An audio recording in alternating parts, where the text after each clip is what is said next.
Alright, y'all. We out here in the swamp. Got my cousin Malcolm with me today. What's going on, fellas? We're gonna do a little trapping. We found a lot of beaver sign. There's castor mounds about every 50 yards or so. Now I'm talking big castor mounds. And then we found a lot of areas that we've seen muskrat frequent. I duck hunt this area, so during duck season I'm watching muskrat and beaver swim everywhere. Duck season ended last week. It's time to trap. Alright, so here's what we got going. Y'all saw the lodge right over here. We've got a solid deep run going right through here.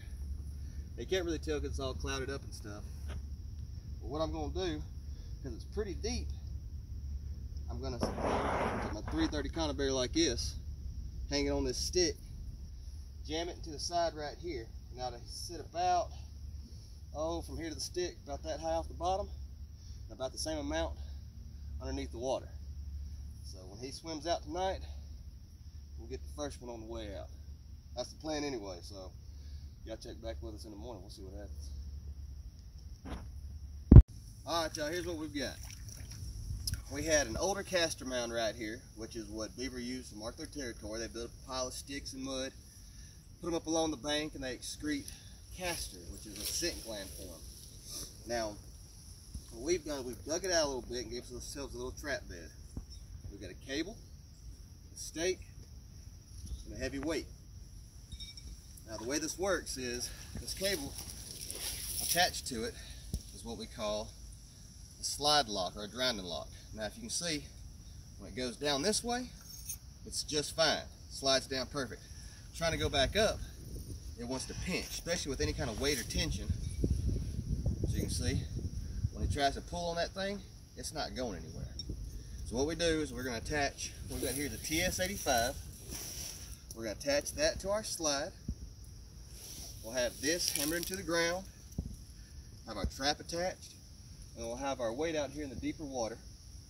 So once he gets snapped by the trap, he swims away, gets guided down to deep water, the weight keeps him down there and he drowns. It's the easy way to dispatch. Preserves your game from predators or poachers that want to come steal your stuff. So here's what we're going to do. Take this right here on the side, take a little hammer.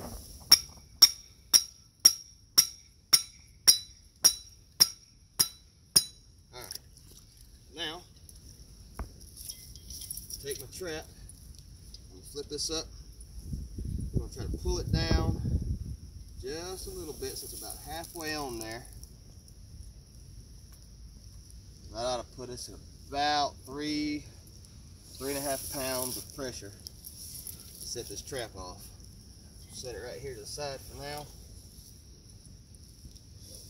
Attach it to our drown lock.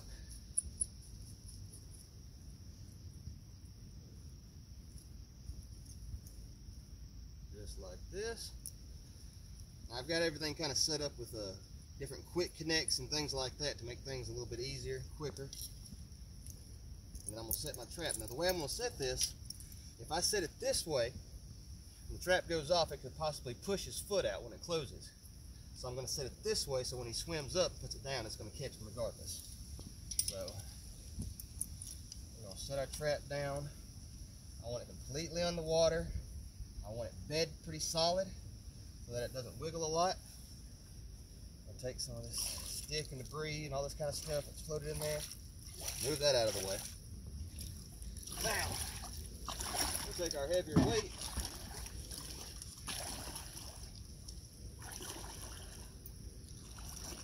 right here's good and deep, and slippery. Take our weight and drop it. That's also the angle I've got it in. Even if you can drag it a little bit, it's going to get stuck in the mud, it's going to bury. And then last but not least, this is castor gland.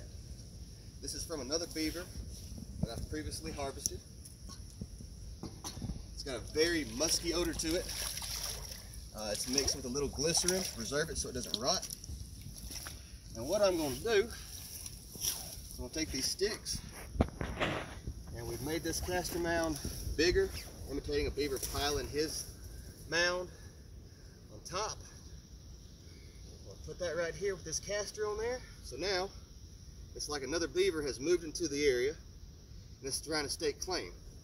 Beaver swims by, he sees these shaved sticks, which makes for eye appeal. He comes up to investigate, puts his foot down, snaps, goes down and drowns.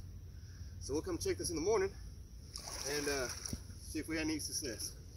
Success. I can't say that word. We'll see if we got one. All right, here's the monster mound that we found, and we've got a miss. Set the trap off.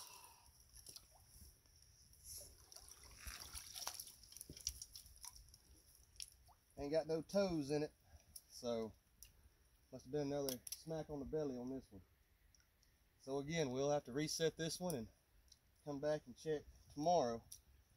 But that's man, he moved a good little ways, so we had him on the belly for a minute, looks like. So that ain't bad, especially when it comes to flying trap in an area we've never been before. All right, we're coming up to our third set. This is Malcolm's first set by himself. And y'all can see right here, we got us a big old beaver. He's still alive. He pulled that weight up. Look at the tail on that guy. I wasn't expecting to have to deal with one quite this big first thing.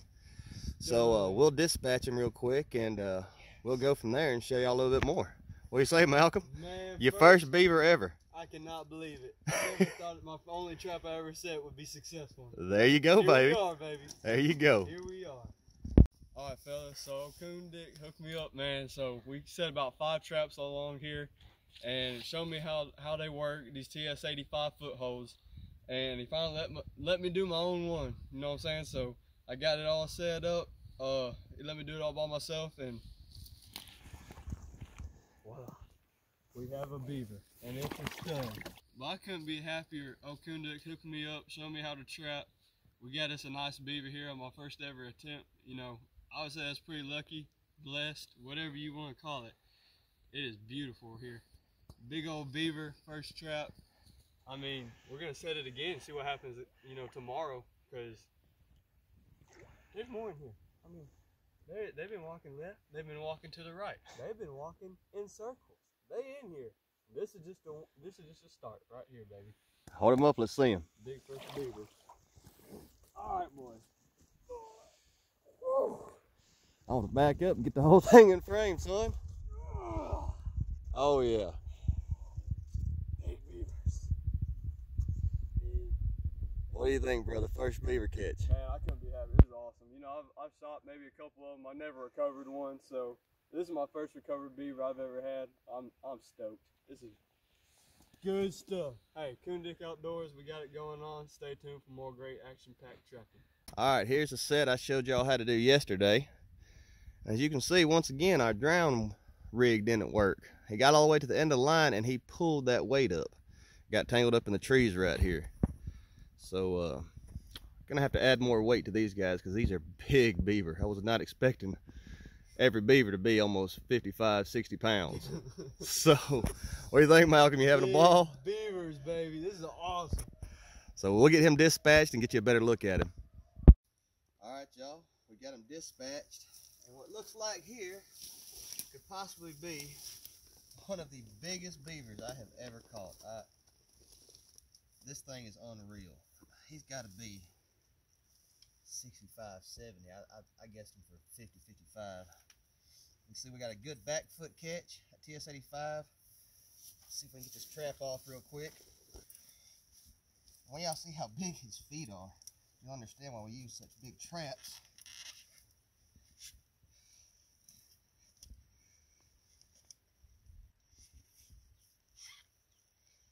There we go. Look at the size of these feet. These are giants. I mean, it's almost as big as my hand. And that's why you use such a big trap, like a TS-85 or something. But, and just all around big, thick. Try to pick them up and see what we got with his tail. This is by far the biggest beaver I've ever caught. Oh, he's every bit 70. Well, there it is. We're gonna go deal with these others, make this set again, and go from there. All right, so all of our muskrat traps don't appear to have been touched. They have carrot on them. But I put a little foothold right here, and I put a piece of apple up here, and the trap's missing. And there we have Mr. Muskrat. So I guess what we've learned right now is maybe apple's the deal. So we might have to rebait all these. Get them out of this trap. Might have to come back and rebait all these with apple. It's a pretty young muskrat, so we know we got some bigger ones in here. But carrot ain't the deal out here apparently. So we'll rebait with apple and see what happens. What I did yesterday is I took this 1 1/2, I put a little piece of apple on a wire. Everything else was baited with carrot. There's a bunch of grass cluttered up right here where they've been sitting here eating. And all I do is I take this trap and I bed it down on top of that grass, just like that. So when he swims up here, tries to get that apple, puts his foot down, falls in the water and drowns. That's actually the way we caught our only muskrat today. We had everything else baited with carrot, and the only thing that we had with apple got hit. So we're rebaiting everything with apple to see how that's going to work for us. And with any luck at all, we'll have a few more rats, and we'll have another one in this trap tomorrow. So we'll see what happens. Alright, so I'm coming up to this set right here. We got a 330 conibear.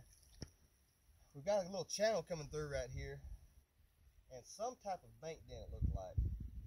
And over here, we actually didn't get anything on our bank den set for the beaver. But I set one right here, and I told Malcolm yesterday, I said, I think there could be otter coming through here, maybe beaver. But you see our trap, our sticks have been moved, trap's been set off. So, pull this bad boy up, see what we got. I see fur, but it's really dirty down here, so I can't tell exactly what we got. Hopefully we got some beaver or otter or something.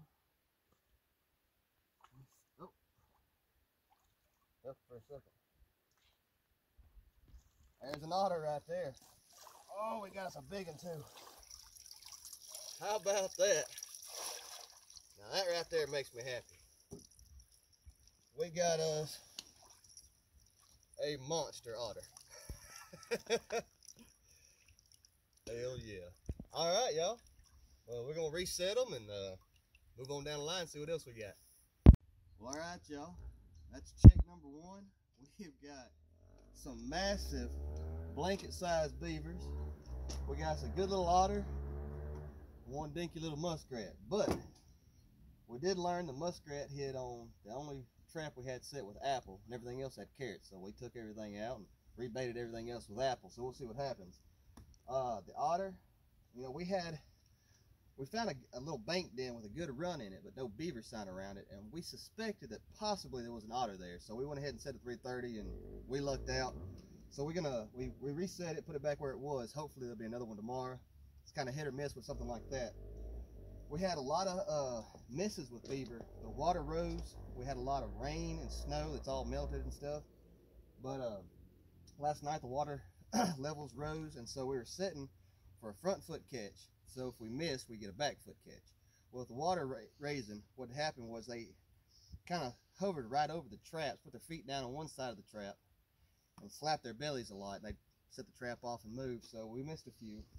We reset everything, readjusted the traps for the water level, and that's where we're at right now. So we'll go check tomorrow and see if we've got anything better.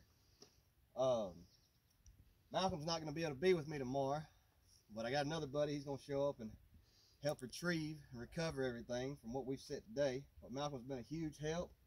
It's his first trip trapping, and I mean, you can't deny a mixed bag will make you happy. You know, we're not out here making money doing this. We're out here having fun. We're gonna make us a few pillows and maybe a quiver for our arrows, and I don't know what I'm gonna do with this yet. We're gonna need a few more, but we'll make something. So I appreciate y'all watching, and check back with me tomorrow, and we'll see what tomorrow holds for us. Coon Dick out.